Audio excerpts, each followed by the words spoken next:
Start recording. Okay, so we are recording. We are live. Here's processing. So last night what we did was when we opened the window, we said size of, and what were the parameters I had to pass in.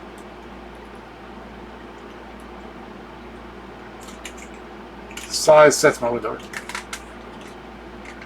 Right, since I have a monster screen, I could say like 1000 by 800, and it's really small on mine, right?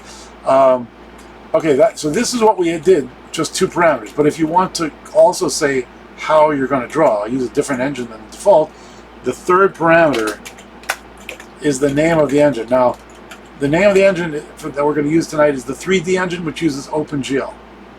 This used to be called OpenGL. I don't know why they changed that, but I guess they wanted to feel free to switch to a different engine. But anyway, so it's the P3D driver. You can also, though, draw to a PDF, which is amazing because think about it. When you draw a screen and say draw, it'll draw one page. And then you can go to the next page and do another drawing. So you can make a book with this thing, which is pretty amazing considering it's just like a graphics API. But you can do all kinds of wild stuff. So anyway, tonight the topic is P3D. So what we're going to do is give you a quick intro to OpenGL and how it works. Oh, I'm going to turn on my video camera, but because why not? Just in general, being friendly. But hello. So so that's what you do for 3D. Now this is OpenGL, but it is a wrapper in OpenGL, so it's much simpler. So later on, we're going to do full OpenGL, and you get to see the complexity of that stuff, and it should make you appreciate how nice this is, because it's like super easy.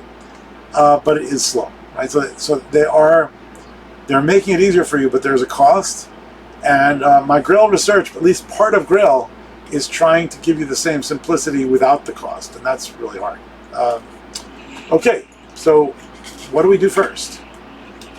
All right. Well, in last night we said like rectangle, 10, 20, 30, 40, stuff like that. Well, you don't use 2D primitives like this anymore. If you're going to do in 3D, you don't draw a rectangle.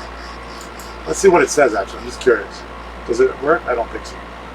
Yeah, it failed. It gave me some error message. It's saying that, oh, no, it still works. Okay. I take it back. So they're still supporting the other stuff, but this is not a 3D primitive. All right, so in 3D land, you don't say what draws on the screen. What you say is what you want to be in the world, and what shows up on the screen depends on your perspective, which is kind of interesting. So let's start with the first primitive. Let's just do a box. I think box just takes like a number. Let me just check. I haven't done this one in a while. I don't normally use it. Let's see. Yeah, okay. So you can kind of see over here, there's a box. Now notice the box, I didn't say where the box is. So the box is at the origin, which is 0, 0, 0 in 3D land. And that happens to be the same place it was for 2D, which is the top left of your screen. So notice that in 3D graphics, you don't give coordinates because it's too messy. Everything is normally at 0, 0, 0, and whatever you do is there. And if you want to make it go somewhere other than 0, 0, 0, you have to do the transformations that we talked about at the very end of last night. So tonight we're going to do like 3D transformations all of the last, which is really fun. Oh, and actually, while I'm at it, I should have given this out beforehand. Wait, is it a workshop? Huh. Hang on a second. I don't know where it is. Let's see. Clear. Let's go up a level.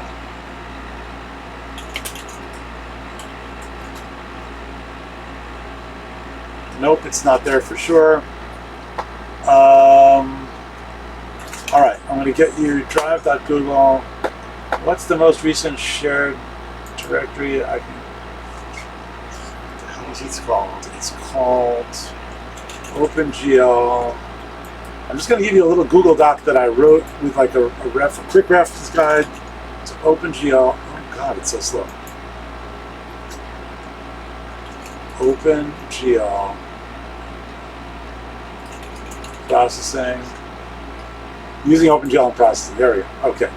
So I'll just share this link with everybody so that you can sort of grab. Yeah, this has been around for a while, 2015, but it works. File. Come on, come on, come on. It's slow. My machine's just hard hit by all the work we're doing. In fact, wait a minute. Am I still running this thing? Now, as far as I know, I'm not running an application. Chill. Right. Share with others. Copy the link. Done. All right. So I'm going to go into chat and paste in the link to my Google Doc, which sort of gives you just a quick reference on how to draw the processing stuff we're going to do tonight, right?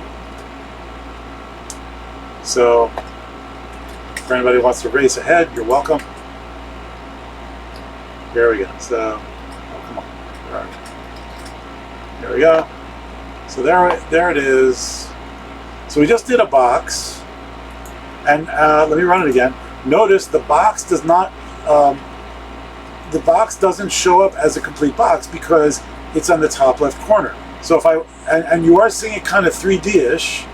So what we're going to do next is we'll translate it to the center of the screen.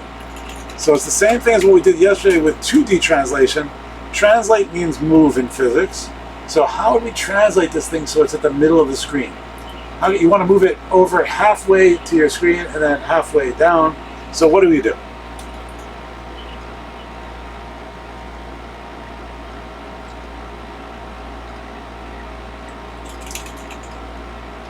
Halfway to your screen is width over 2 in the X.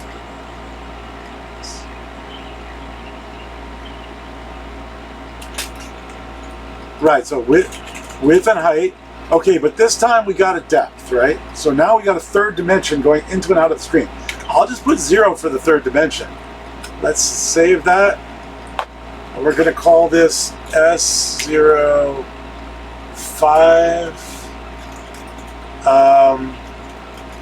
3D transforms. Alright, so there we go. I'm saving this guy out. So SD05 3D transforms. And let's run.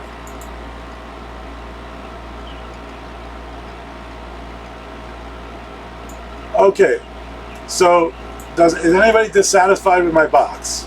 Like, why does it look like a square now? Before it didn't look like a square, right? It looked kind of like a box over there, right? But now that it's dead center in front of me, it looks like a square. Why?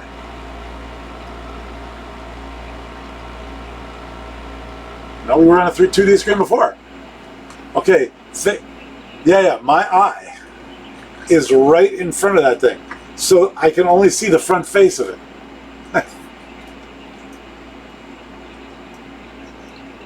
Yeah, all right, so if we could do two things. We could change our viewpoint so we look at it from the side, or we could move it, in which case, right? So just for grins, if I said to you, let me kill that. If I say to you, instead of moving it by height over 2, let's move it only by height over 4. So you could still see the whole box, but at least it's not centered. Now we should at least see something, and you should be looking up at it. Okay, so it's up on the screen, and you can see a little bit of the bottom face. So you could see you do have a bit of perspective. Right, so that's, all right, so in 3D graphics, in OpenGL in particular, you don't say what's drawn. You say two things. You say where your eye is, and notice we didn't say squat about where our eye is. Our eye is just dead center of the screen. They're setting up everything by default, which makes it a lot easier. We just have to place the object, and it'll just show us what we should see if it were there. All right? So can anybody tell me, how would I make the box red?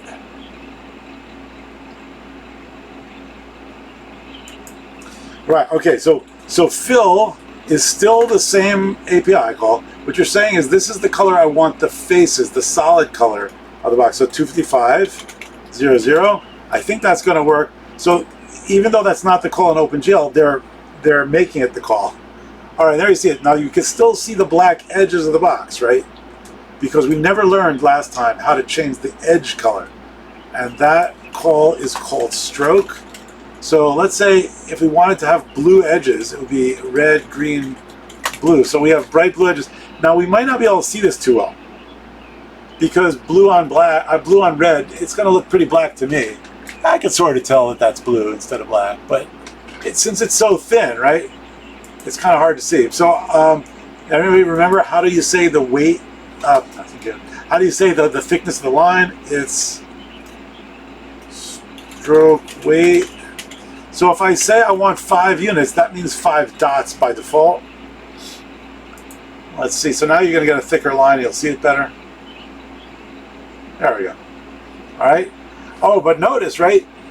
It may be a thick line up front, but back there it's not as thick because it's further away from you. So they're shrinking down everything you see. It may be 5 units thick, but when it's further away, it looks smaller, right? So that's the perspective transformation.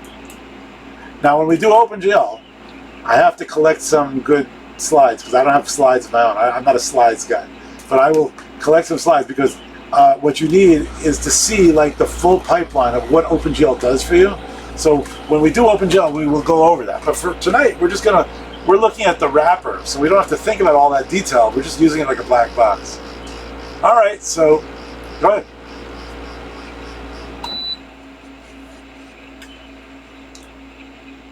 Oh yeah, absolutely. This is where I got it from. So I was in Grail. I was trying to make Grail fast, but as simple as this. This is what I was getting it from. So absolutely, we will do the globe. Don't worry. We'll do it all. All right. So the first one is box. All right. So let me save this out. Then let me say save as. Let's go for S. Yeah, I'm in Sketchbook, so I'll have to move it at the end of the evening. S06. So, all right, we'll continue to call it 3D transforms. All right, so this time, instead of a box, we're going to say sphere. Just to show you, I'll make a sphere with 500 radius. I think it's diameter, I'm not sure. Let's see. Okay, so you can see that, let's see, my window is 1,000, so I'm guessing that this is radius 500. And you can see that it's so big that it's actually coming out of the screen at me, right? So the problem is, what is the problem? Tell me, right? It's not that my screen isn't big enough. I have 1,000 wide. So if my ball is a 500 radius, it should fit, right? What's the problem here?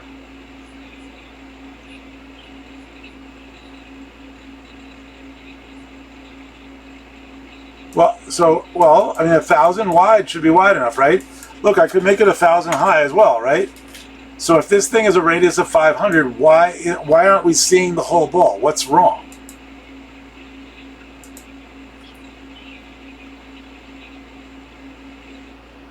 Well, I'll take a look first of all at the translation. Where am I putting it?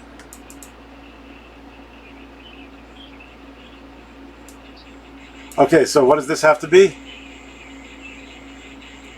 Height divided by 2. All right, so now let's see if it fits. It still doesn't fit. I don't know why. I honestly, I'm not just teasing you, trying to make you figure it out. I don't know. But I can tell you, the problem here is it's too close to my eyeball. What I need to do is push it away from me, right? You got to get perspective. If you're too close to this thing, you're not going to see it all. So I believe that negative is into the screen, but let me see. I honestly forget. I think positive is coming out at you. So yeah, there we go. Okay. So all right. So now let's get rid of the stroke and the stroke weight. We don't need to do that now. I can even get rid of the fill. I showed you that in the first demo. So this one will just focus on the coordinate system. Hey, stop. It's not stopping. That's rude. Uh-oh. That's not good.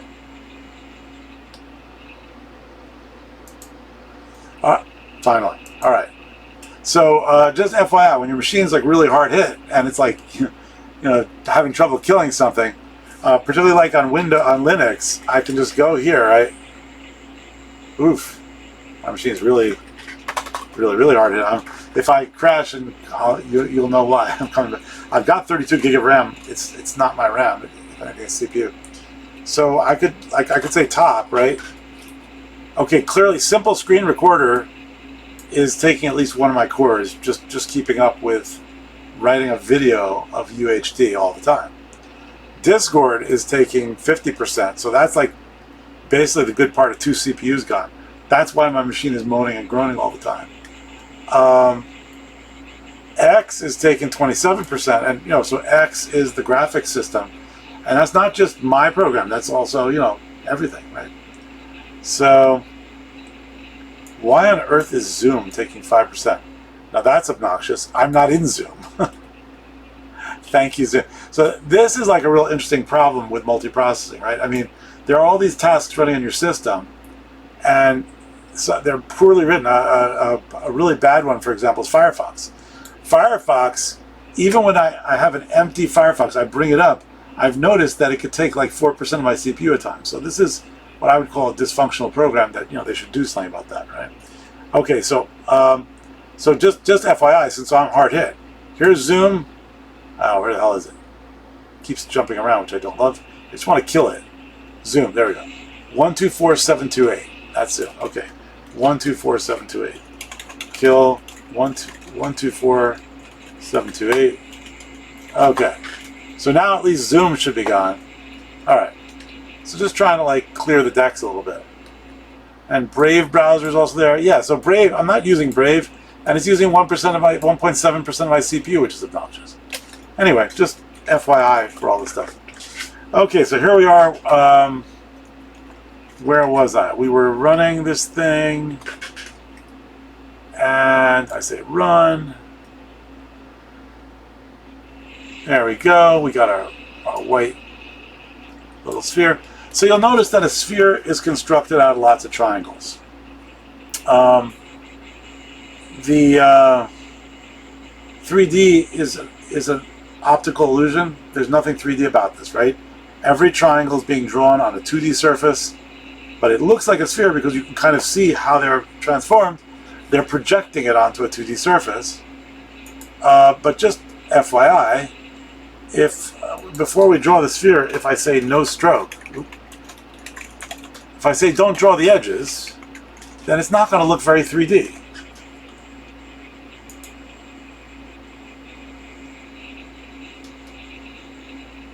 Now it's just as 3D as it was before, but now since I'm not drawing the edges, you can't see it, right?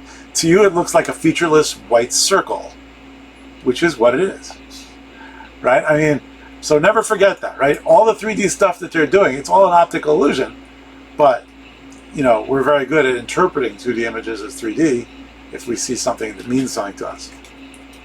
So I'm going to undo the no stroke. Any questions so far? And can everybody get your basic like sphere up on the screen? Is this doable? Just if you're having a problem, let me know. Feel free to share a screen if you're having trouble. But just to understand that if it doesn't work, if your OpenGL truly doesn't work, that I can't fix in an hour, right? But we could try in future time, like after class or tomorrow, we could try to like figure it out. I have had students who just had bad drivers. Very often, if you're on Windows and it doesn't work, then you have to get an updated OpenGL driver and it starts working.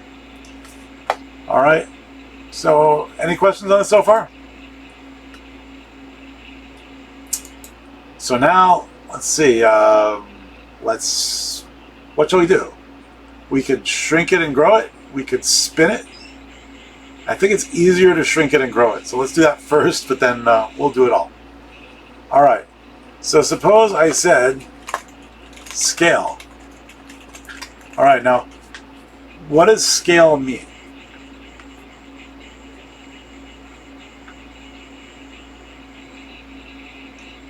When you scale something, what are you doing? Anybody? You're going to make it bigger or smaller by passing in a number, or in our case, maybe multiple numbers. If I say scale by 2, what I mean is multiply everything by 2, and everything gets twice as big.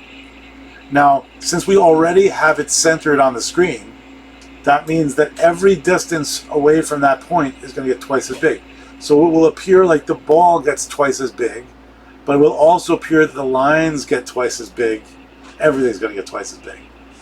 Now let's just see what happens. I mean, I haven't ever scaled it with in a wireframe, but I'm sure this will work. Ooh, interesting. No, in OpenGL, it didn't scale the lines. It's still drawing the lines at like unit thickness, which is interesting. But where the hell did my sphere go? I mean, right? I mean, what the hell just happened, right?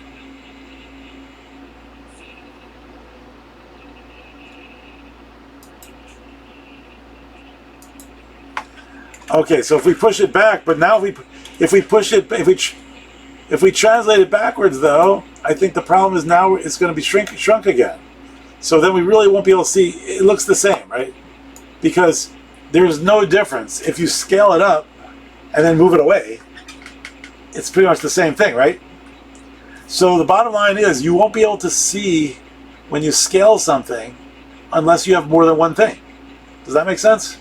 Or what we could do is scale by different amounts. So as long as we're doing this, let's try it like this. Let's scale in the x by 2, in the y by 0.5, and in the z by 0.2. Okay, so what we're saying is I want you to make the x bigger, the y smaller, and the z even smaller. So this is going to be weird.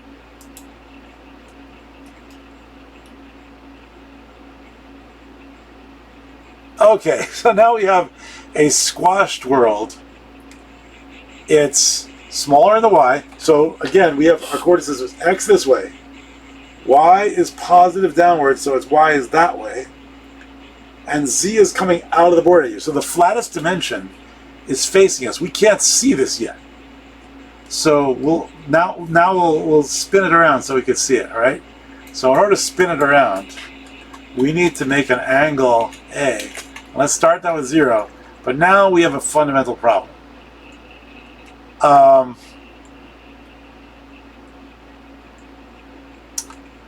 The problem is I don't know what to spin around. In 3D world, you could spin around all kinds of stuff. So you could spin like this around the axis coming out of the screen. If the x-axis is to the right, we could spin around that like this.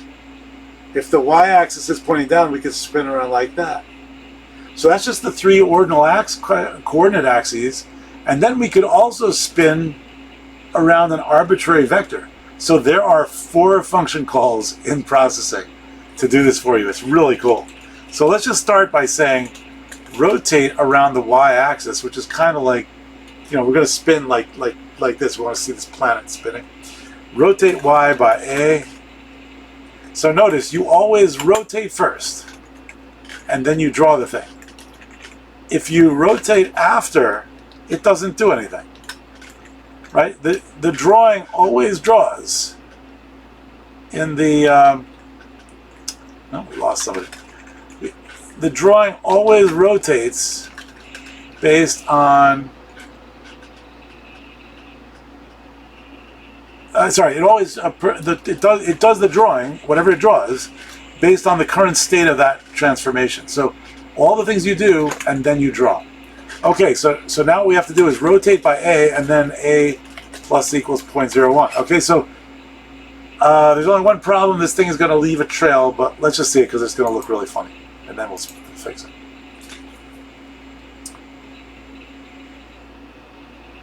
Okay, it is spinning on its axis. And you see it's leaving a big trail, and you can see it's kind of like a flattened egg.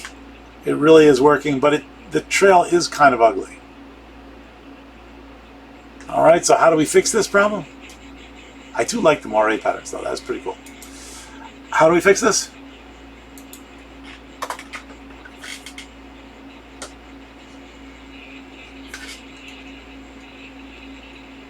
How do you clear the screen? Background, okay? And because space is black, we're going to just say background 0, and away we go. There you go. All right, so now you can see the thing spinning, and you can see how flat it is in the z direction as it points toward you. So there's our 3D ovoid, and I will save this one as it is right now, so you've got this one. Any questions on that? So, save as. Now let's make this SO7. What should we call this? Earth? Alright, so now we're going to see how small a program can we write that draws a spinning Earth. Alright, so it's pretty staggeringly good. You've almost got it, right? We're drawing a sphere. The only thing is we don't want to just draw a sphere. We want to attach a picture to the sphere of the Earth and do that. So we don't need to scale it. We can leave that one alone. So it's almost like this. Before we get there, I'm just going to show you something else that's pretty cool. There's a call here called sphere detail. Now the level of sphere detail is probably 20. So it's doing a 20 or a 30-sided figure. So think about going around the equator of our sphere. It's probably 30 triangles. Let's do, instead of 30, so I'm going to go to 3, which is the smallest. So now around your equator is just a triangle. It's a really bad sphere. Really, really bad sphere. I just want to show you what it looks like.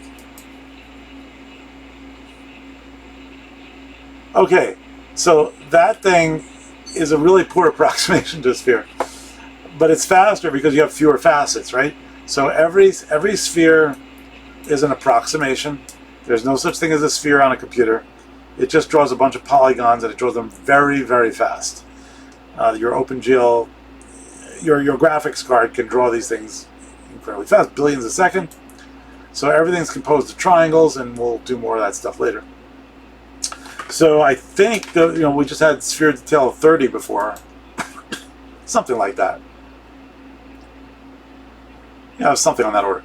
Now notice that if you look at the edge of the shape, well, I can't really see it, but yeah, let me make it a little bit less.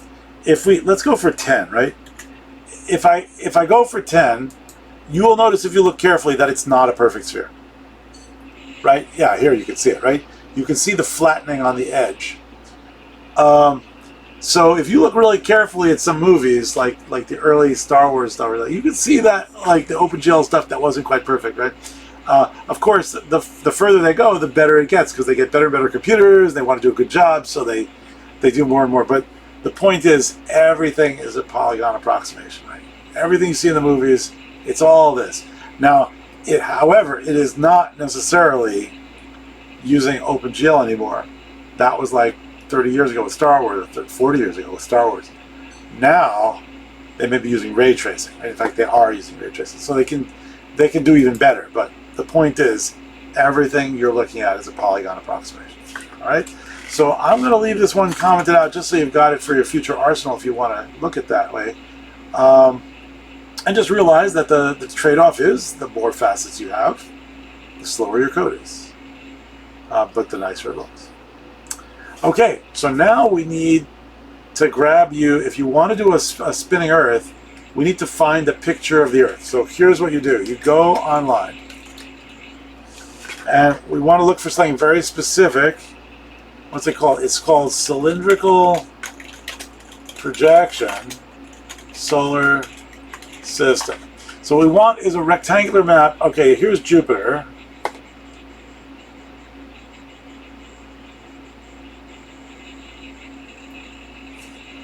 Now, I should have prepared in advance. That's really annoying. I will have it for tomorrow.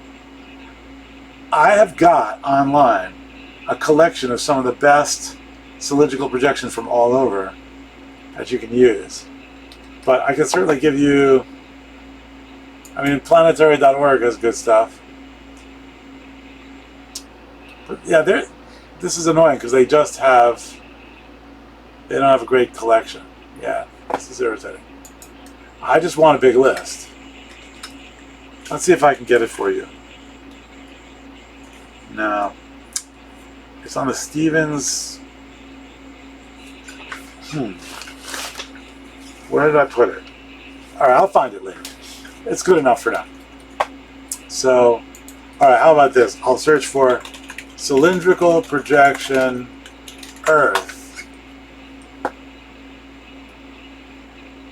Images.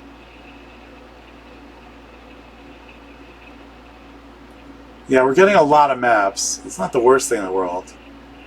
All right, this is good. Okay, 1003 by 502. Just FYI, the one that's the best, you typically want a power of 2 for OpenGL if you can do it. But it's not a big deal. So here, I'm going to save this image as... Okay, Patterson Reel, yeah. So this is going to go into workshops. I'll just put it up at the top of the workshop. All right, so I'll call this...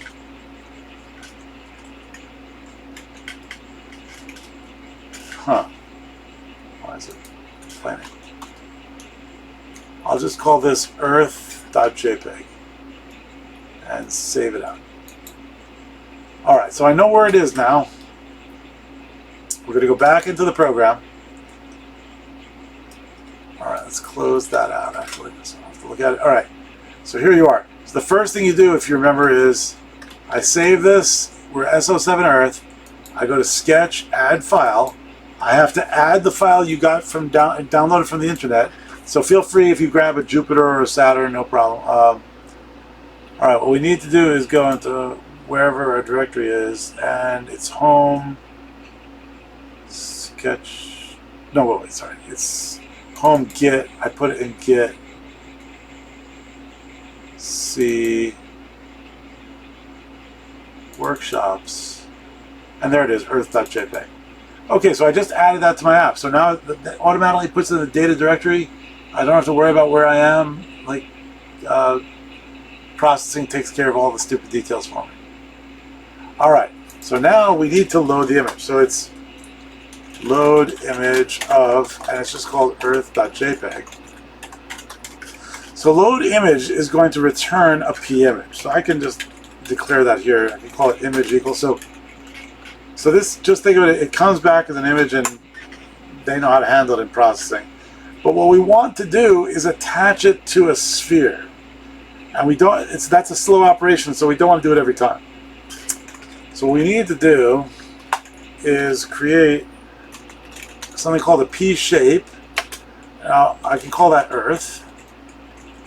So we're going to pre-create the sphere, so we don't have to do it every time. So we're going to say Earth equals create shape, and they have a bunch of shapes they'll pre-create for you. One of them is a sphere, and you say the size you want. So there you go. There's your shape.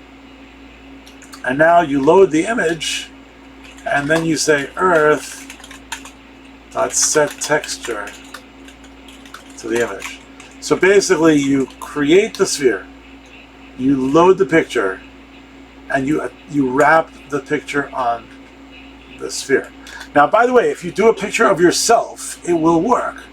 But because your picture is not cylindrically projected, it will wrap your face around the planet, so your nose will get spread out and you'll look really weird. So if you want to try to make the planet you, go for it. You can always share a screen and show people. It's really kind of fun, but just FYI, of course it won't look right because, how should I say this? Your head does approximate a sphere, right? But the picture is not of your head. The picture is just of the front. So when you stretch that out and wrap it around, yeah, you're going to look weird, right? So if you took a picture, a panoramic picture going all around your head and made a rectangle, yeah, that would look right. So, anyway, there we go. So now instead of saying sphere 500, we're going to say shape of Earth, right? And that is it, I think. So we've done in 17 lines, and that 16 if you don't count sphere detail, and that's not even counting a blank line in line 9. So really 15 lines of code. There you go. We should have a working Earth. I'm going to save this out, run it. It's a miracle. I mean, to do this in OpenGL is a nightmare. Now you'll notice we have all those stupid triangles, right? And it's bad enough that we have the lines from the map that I got. I don't want to have their lines on top of those lines. So what we got to do is get rid of them. I see we also have a problem with the background color. Let's see. So if you say, before you draw the shape, if you say no stroke, this will not work. The problem is that this is too late. You're not saying I'm not going to draw a stroke now. The problem is when you created the shape, this is when you had to say, I don't want the shape to have stroke. Everything about that shape is inside Earth. So I'll just run it just to show you that nothing changed. You have to say no stroke before Earth. See, same thing. If instead here you say no stroke, what you're saying is, now when I create the shape, I want you to create it without a stroke, then you don't need it here.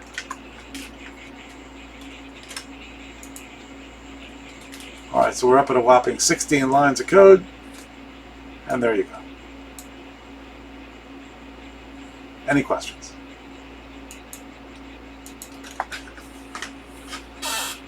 I think that's one of the most fun things you can do with a computer. It's really amazing. It's also something, if you want to show your parents and they're not programmers, what do you do? What do you learn at Stevens? Well, if you tell them something about compilers and abstract data structure type things, they have no idea what you're talking about and they don't want to know. But you show them this and they say, oh, okay, that's why we're paying the tuition. Good. You're learning something. This is amazing, right? So I find it useful. Graphics is something that everybody appreciates. It's really cool. Let me make this a little bit bigger. I won't translate it so far away.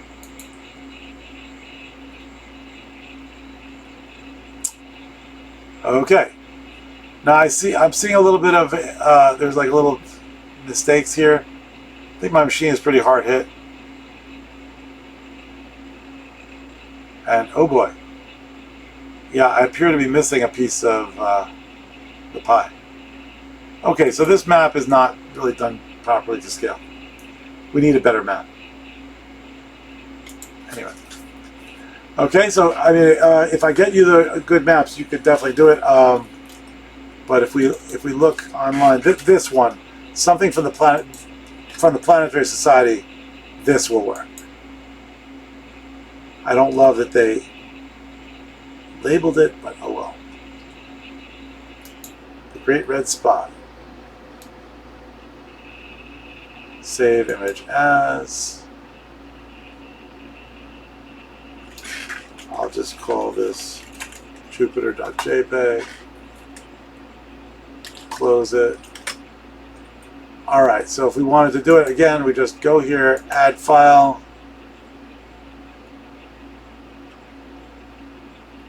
Oh, it's looking in the wrong place as usual. So I have to go to Home, Get, See, Workshops, and Jupiter.jpg is right there. So I just added it, and now instead of saying Earth, I'll just make it Jupiter, and this should definitely work.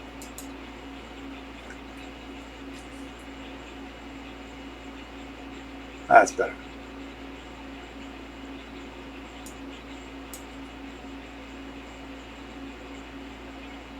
At least I don't see any horrible error. Okay, this is done right. You can see where the line is. It's not quite matching up perfectly. That's low quality graphics for you. If you game designers spend quite a bit of time making sure that that sort of thing doesn't happen because they want it to look good, right? All right, so we have a sphere. We've rotated it. Now, what else can we do? How about like zooming in and flying into the thing, right? So what we can do is float z equals -500. Make that z, and every time as it's spinning, we'll just zoom in.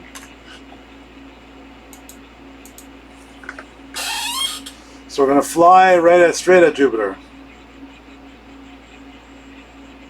Now you'll notice that it's getting bigger, but it's not getting bigger at a constant rate. The closer it gets, the faster it goes because the percentage is getting larger and larger, right? 500 plus 1, negative 500 plus 1 is not that big, but 20 plus 1, so we're getting closer. You can see now more and more of the granularity. Soon we're going to be inside the planet. And now you see the other side. Now that it's still getting closer to us. It's still moving out. So we're still, like the thing was what, 1,000 diameter? So at first it's kind of far away, but it's getting closer and closer. And the closer it gets, the bigger the ratio, the faster it seems to get closer to us because foreshortening. And now we're going to go out the other side of the planet, and then we will see nothing. There you go. So, FYI, right? The hardest thing for us to do here, when we're doing 3D graphics, is if we see a blank screen, I have no idea what's wrong. That's really the biggest frustration when you're first starting an OpenGL program. You see black. Is it because you forgot to set the color? Is it because you're looking in the wrong direction? Is it because your transformation is wrong and who knows? I mean, the problem is it's really hard to debug this stuff. And I have not come up with, I know very well how to debug C++ code on my computer and Java code. I just don't have good techniques at the moment to debug OpenGL code. So I'm not a skillful OpenGL programmer, but I'm just giving you an intro and just pointing out all these cool things. All right. So what's the next step? Right? We've done some transformation and translations. I'm going to leave that one go. Save as. Now let's call this S08. And let's just call this Guru, I guess. All right. So I just want to show you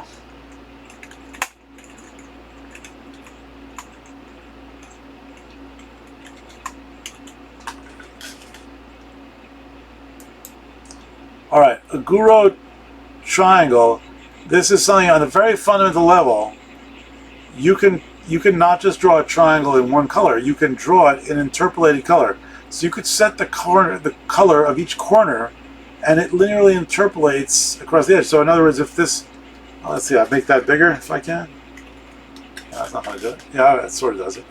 If the top left corner of this triangle is red, and the bottom corner is blue, then if we linearly interpolate, halfway between it should be like half red, half blue, like kind of purpley, right?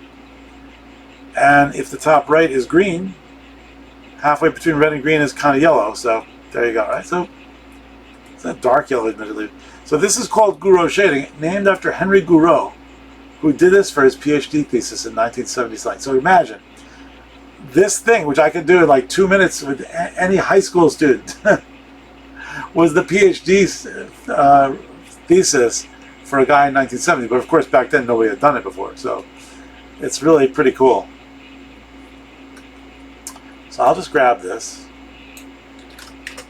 This is fundamentally how OpenGL works.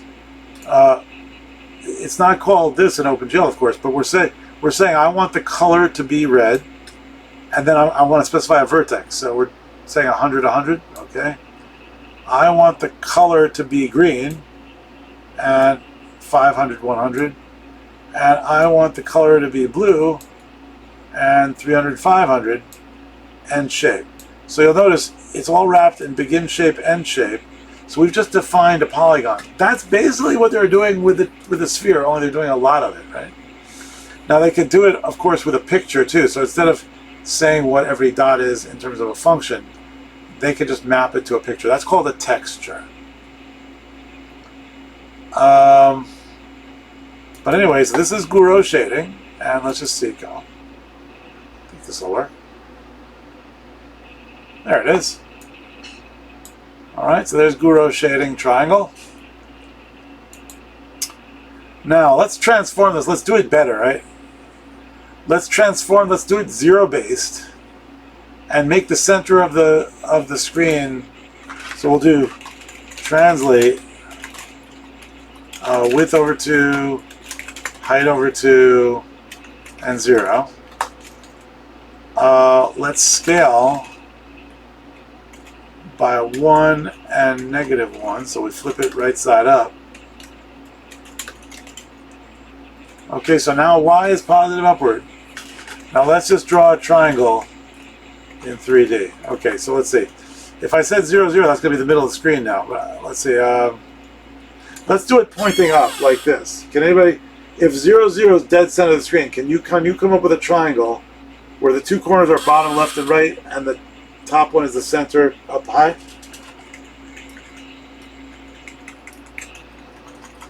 Vertex, vertex, and vertex. What do we do for this? Oops. Give me the bottom left vertex of this thing.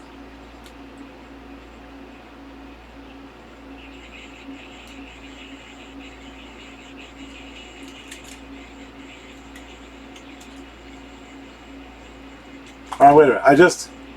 Okay, so I did a translate. Let me not do the translate. So you're saying x is 0, y is height. I like it, right? Height minus 1 if you want to be accurate, but plus 1, big deal. Height minus 1. All right. So what's the rightmost one? Width minus 1, height minus 1. Notice we're not specifying the z, so the z is 0. There's two-dimensional calls too. And the third one is top center. What do we do? Width divided by 2 and 0. All right, let's just run it and see.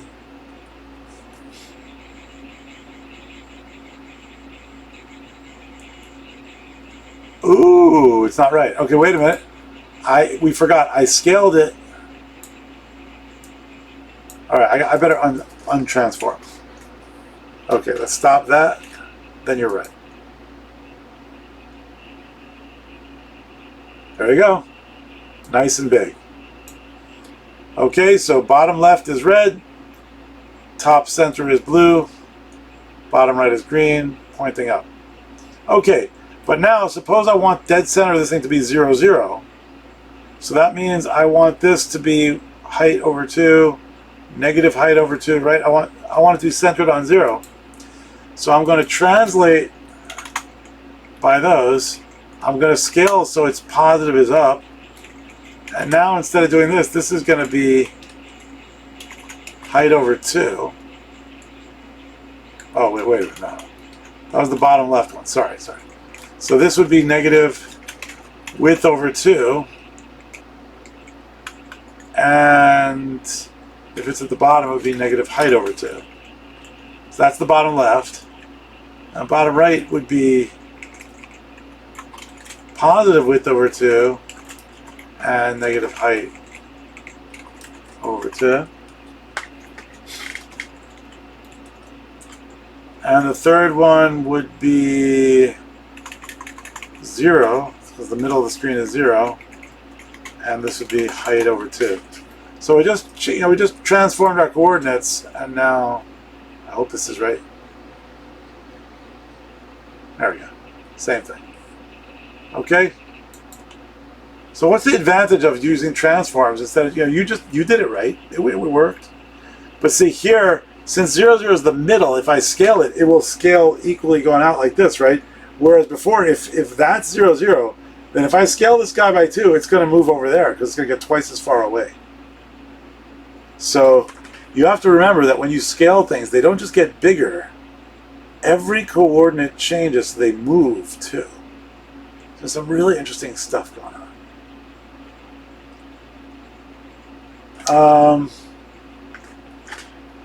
All right, let's see.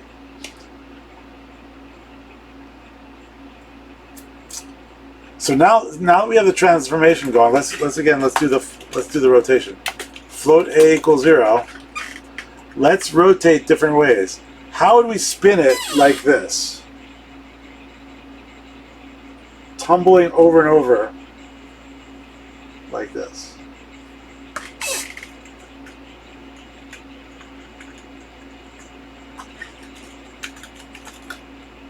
Rotate what? Rotate X, okay? So we're going to rotate by angle, and angle's always in radians in this thing. And every time around, A plus equals 0.01, save it out,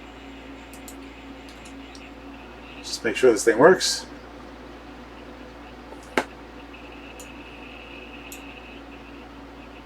Okay, so notice, right? It's not always a triangle. When it's pointing right at you, it looks like a line. Here it comes. Boop. Yeah, I love that. Okay, so that's X. Rotate Y we already saw. What's rotate Z going to be?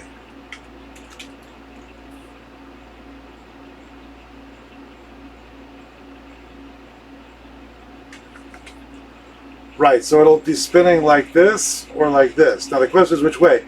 I believe it should be spinning counterclockwise because I changed the Y is up, so it should be the mathematical way. But I could be wrong. I mean, it's confusing. I'm pretty sure it's going to be, yeah, counterclockwise. There we go. All right, so now you've seen rotate X, Y, and Z. And the last one is really wild. You can rotate around any axis you want. All you need to do is specify what it is. So I'll comment out, let's see, I'll comment out this one. I'll comment out this one. Oop. Ah. I'll comment out that one, rotate X. And let's just say rotate. Okay, now I honestly don't remember the function. Is it rotate angle around vector or vector and then the angle? I think it's angle, and I have to give a unit vector in the direction I want. Okay.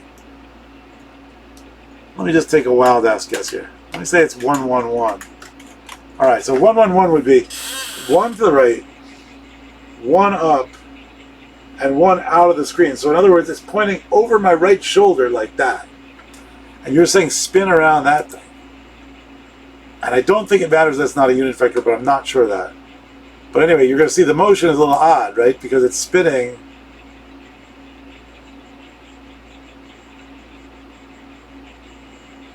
But after 360 degrees, it should come back to wherever it was, right? And there we go.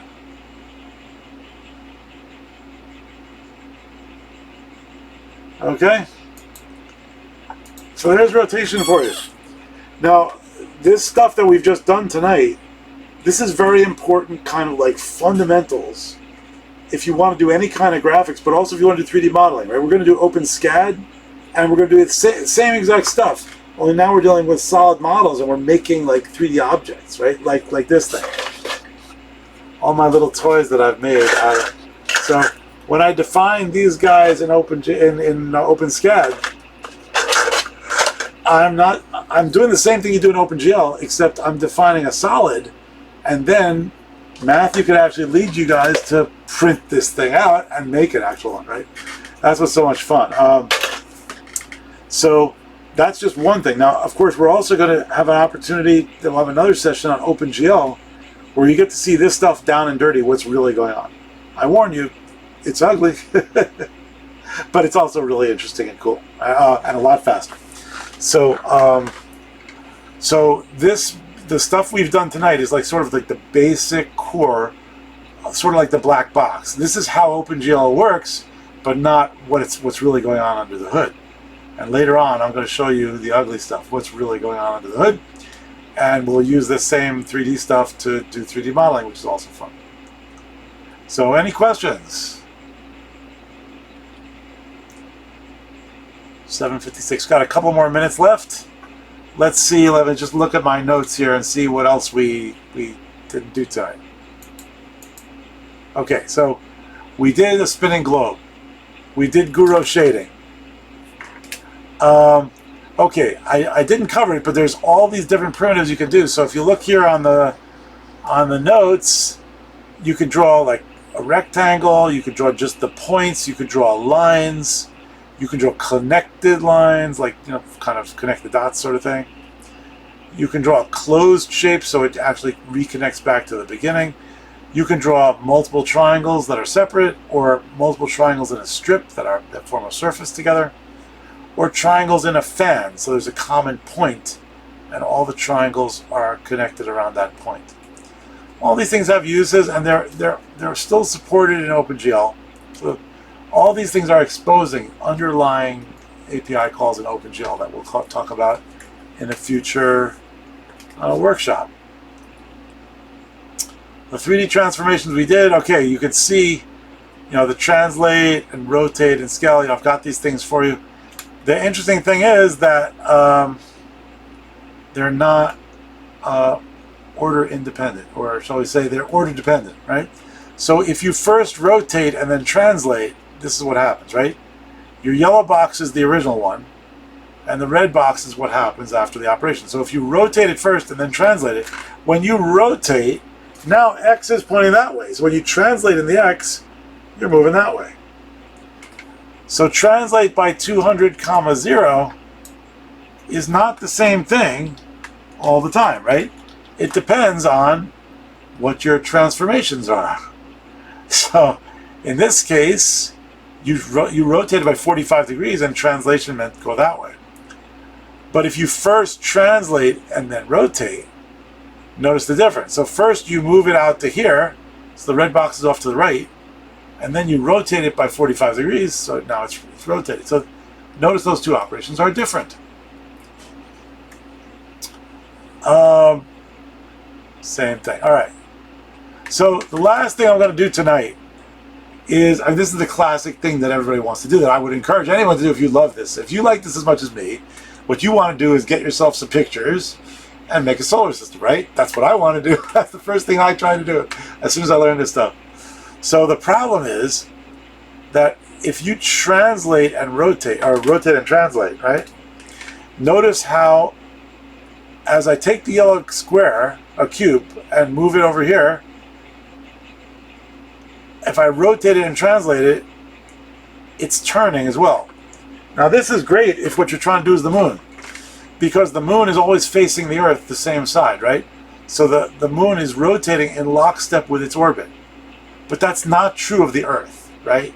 The Earth, as the Earth is going around the sun, the Earth's spin is not happening at the same rate as it's going around. Like, we don't have the same side to the sun all the time. If we did, that side would be hot as hell and we wouldn't be able to live there. And the other side would be cold as hell. So we're lucky it doesn't work that way. We have a nice little planet that does things right.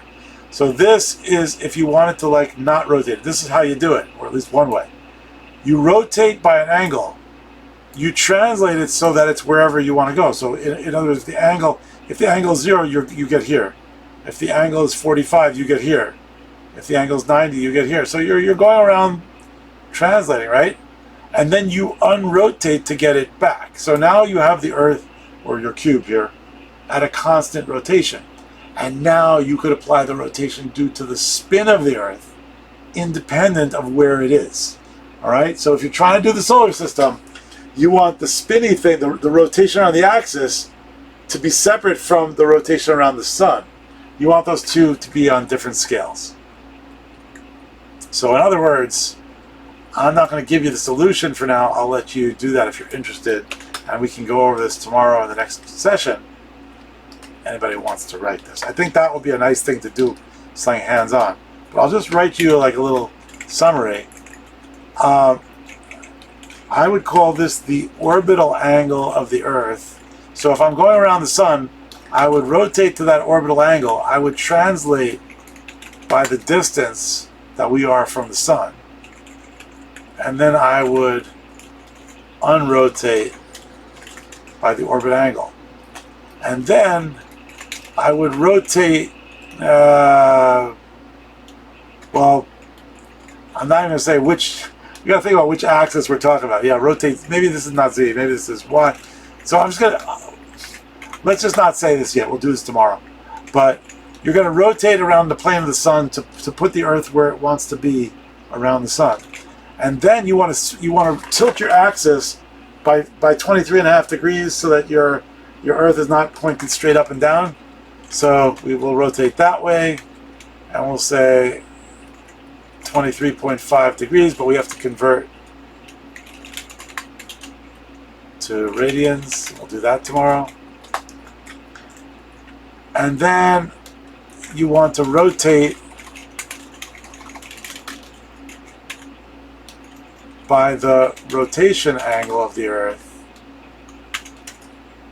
So if you do all this, now you'll have a tilted Earth, which is spinning like this, going around the sun, and we can make that work tomorrow, right? So tomorrow, what I'm promising you is I will have it set up, you'll have all the pictures you need, and we will be able to make an Earth-Moon system. And then, if you have the ambition, you can do other planets and make it more complicated. So that'll be a kind of a fun summation of this thing. All right, so far what we've done in the first 2 sessions, we've done processing in 2D, and you saw that it's my favorite graphic system for quick and dirty little applications. If you wanted to do a robot control system, I'll just like quickly draw a map, and I can go click, and command it to go. It's just my go-to software for just quickly cranking out something. For 3D, it's also my go-to. It's very, very cool and simple. And then we'll do a few more things in 3D. And then after that, we're going to move on to a different technology. We're going to go to, I think OpenSCAD is what I suggested next week. So we'll be doing similar stuff. You'll still be doing 3D stuff, but now you'll be doing 3D in a modeling software. So it's not just what it looks like. Now you're talking about making an actual object. So you need to know what's inside and what's outside your shape. What we're looking at here on the screen, it's all just smoke and mirrors. It's Hollywood, right? It's just showing you a picture. But when we 3D print it, I need to know what's inside the plastic volume and what's outside. So the 3D modeling is a bit more complicated, but very similar still. All right, so that is it. I'm going to stop right here.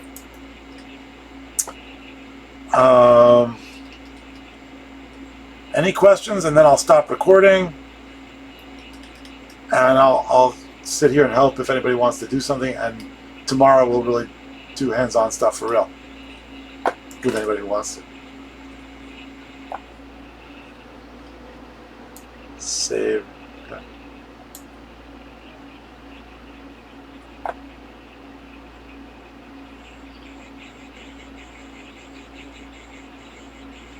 Sketch. Sure. Yeah. No, I already did. I added Jupiter after the Earth. Notice my program here. Oh, it's not this one. Sorry. My program here. Ugh, I'm in the wrong place, huh? No, I'm in this. Oh yeah, I'm not in the sketchbook. This is so annoying. Home. Sketchbook. Okay. So what was it? Earth, right? Yeah. So if we look in the data directory, it's not showing us. Shit. Earth here. So notice we got Jupiter here. Yeah, you could totally just load a second one. They're both there.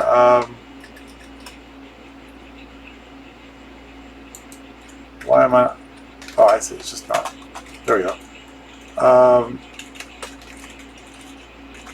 Sketchbook. CDSO7 Earth data. There you are. See, both of them are in there. Earth and Jupiter.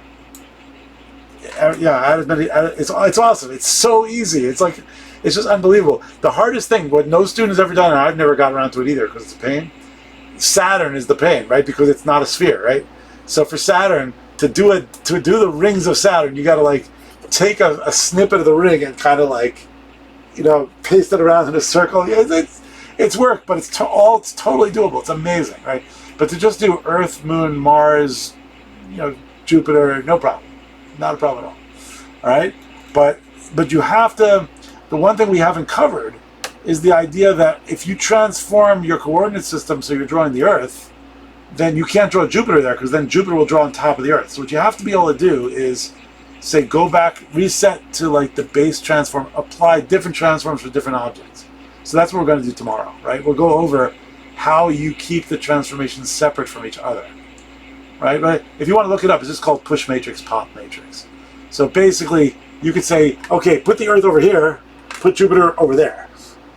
So, right? And they should be independent of each other, right? When Earth spins, it has nothing to do with Jupiter. When Jupiter spins, it has nothing to do with Earth, right? So each of these guys needs their own transformation coordinate, right?